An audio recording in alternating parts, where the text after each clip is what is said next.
My name is Karina Soto, and I am running for office in the Board of Education of the Santa Clara County. My beliefs about education were largely influenced by my parents, in particular my mom. Because of her, I believe that education is a tool to achieve social justice. In order to have a truly democratic society, a strong educational policy must guarantee that all of our students receive a quality education and that you can travel from Palo Alto to San Jose and know that every child in between is getting the same chance. As grateful as I am to live in a country that tries to educate the masses, I believe we can do better. As we enter a new chapter in our educational history, we must talk about the quality of education we provide, the skills we teach our students, how we assess that they are indeed learning, and not just about the number of students who pass through our doors. As leaders, we must talk about teaching students first and subjects second.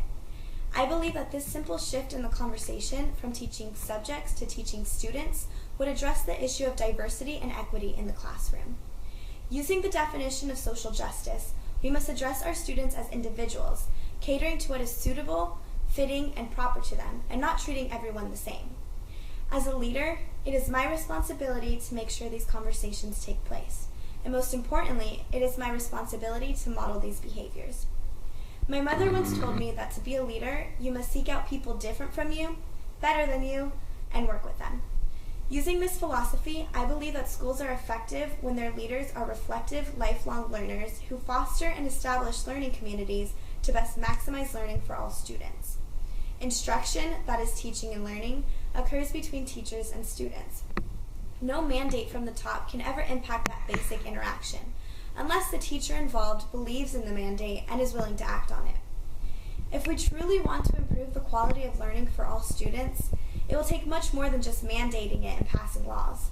We must include teachers in every step of the process, whether it is at the national, state, local, or site level. Teachers must participate in the leadership of the school and extend themselves beyond the classroom, something they are seldom given the opportunity to do. I view schools and institutions as living entities. Their growth is neither sequential nor chronological, but is rather moving back and forth on a continuum, depending on certain factors that affect the school. With this idea in mind, we have to recognize that individuals, like institutions, grow on a continuum depending largely on outside factors. Schools are most effective when the leaders understand, respond to, and influence the diversity of the school community. These levels of diversity range racially, politically, culturally, and economically. A huge part of this, especially in the Santa Clara County, is recognizing the diverse ranges of languages that are spoken in our schools and communities. We continuously demand respect from our students, yet do not realize when we disrespect and devalue them, their parents, and families when we don't think twice about the language issue. We must do a better job at keeping our language minority parents informed, because if we want parents to participate in their child's education, it is our duty as an institution to reach out to all of them, not just the English speakers.